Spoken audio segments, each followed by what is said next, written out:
जय माता की।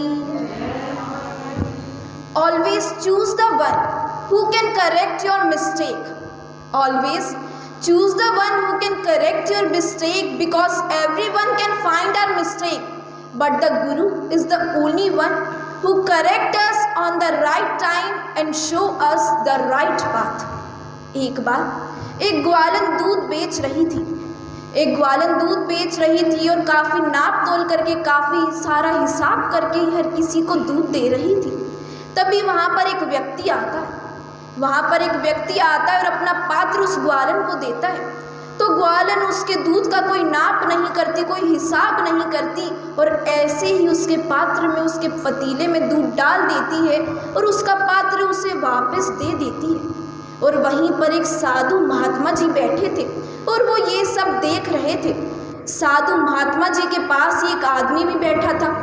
महात्मा जी उस आदमी से पूछते हैं कि वैसे तो ये ग्वालन हर किसी को नाप तोल कर ही दूध देती है, कि वैसे तो ये ग्वालन हर किसी को बड़ा नाप तोल कर और हिसाब करके ही दूध देती है, परंतु इस व्यक्ति का हिसाब क्यों नहीं किया, इस व्यक्ति को नाप तोल कर दूध क्यों नहीं दिया। ये सुनने के बाद आदमी ने कहा, क्योंकि वह उस व्यक्ति से प्रेम करती है, इसलिए इसके दूध का हिसाब कभी भी नहीं करती। वो उस व्यक्ति से प्रेम करती है, इसलिए उसके दूध का हिसाब नहीं करती है, कोई नाप तोल नहीं करती है। और ये बात महात्मा जी को लग जाती है।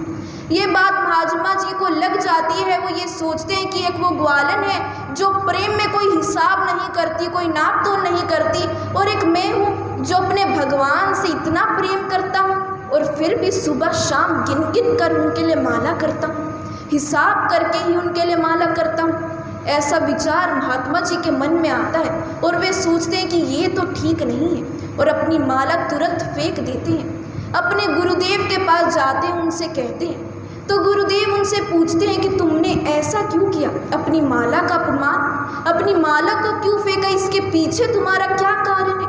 तो महात्मा जी ने कहा कि गुरुदेव, और मैं क्या करूं, कि मुझसे अच्छी तो वो ग्वालन है जो प्रेम में कोई हिसाब नहीं करती, कोई नाप तोल नहीं करती, और एक मैं हूँ अपने भगवान से इतना प्रेम करता हूँ, फिर भी गिन गिन कर उनके लिए माला करता हूँ, हिसाब करता हूँ। ये सुनने के बाद गुरुदेव महाराज कहते हैं कि तुम्हारी बात ठीक नहीं है, कि तुम्हारी बात ठीक नहीं है, क्योंकि उस ग्वालिन का प्रेम तो संसारिक है, परंतु तुम्हारा अजर अमर है। कि उस ग्वालिन का प्रेम तो संसारिक है, केवल कुछ दिनों का है, कुछ क्षण का है, किसी ना किसी दिन टूट के बिखर जाएगा, क्योंकि उसका प्रेम तो नश्वर है, परंतु तुम्हारा प्रेम तो अजर अमर है। अगर हम माला करते हैं तो इसका अर्थ ये नहीं कि हम अपनी भक्ति का हिसाब करते हैं। अगर हम माला करते हैं तो इसका अर्थ ये बिल्कुल भी नहीं है कि हम अपनी भक्ति का हिसाब करते हैं या अपनी भक्ति की गणना करते हैं। अपितु रुद्राक्ष तो भगवान को अति प्रिय होती है। रुद्राक्ष की माला तो भगवान को अति प्रिय है, और इसके बिना हमारा कोई जप पूरा नहीं होता है, हमारी कोई पूजा कभी भी पूरी नहीं होती। और साधु संतों का प्रेम तो शाश्वत होता है, जिसे कोई नष्ट नहीं कर सकता, क्योंकि वे सदैव अपने गुरु के चरणों में, अपने इष्ट के चरणों में लीन रहते हैं। इसलिए हमें संसार की माया से हटकर, इस संसार के प्रेम से हटकर अपने गुरु के समीप रहना चाहिए, जिससे हमें अच्छे ज्ञान की प्राप्ति होती है, अच्छे संस्कार हमारे बनते हैं, और गुरु के सहारे से हम जैसे प्राणियों का, हम जैसे जीवों का भी उद्धार हो जाता है। जय माता की।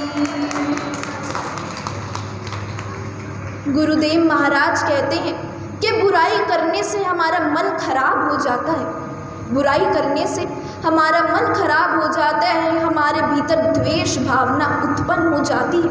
इसलिए हमें भूलकर भी कभी किसी की निंदा नहीं करनी चाहिए, भूलकर भी कभी किसी की निंदा नहीं करनी चाहिए, और ना ही किसी की निंदा हमें सुननी चाहिए। ये दोनों चीज़ करना ही पाप है। अगर हम फूलों की खेती करते हैं तो हमें अच्छी खुशबू की ही प्राप्ति होती है।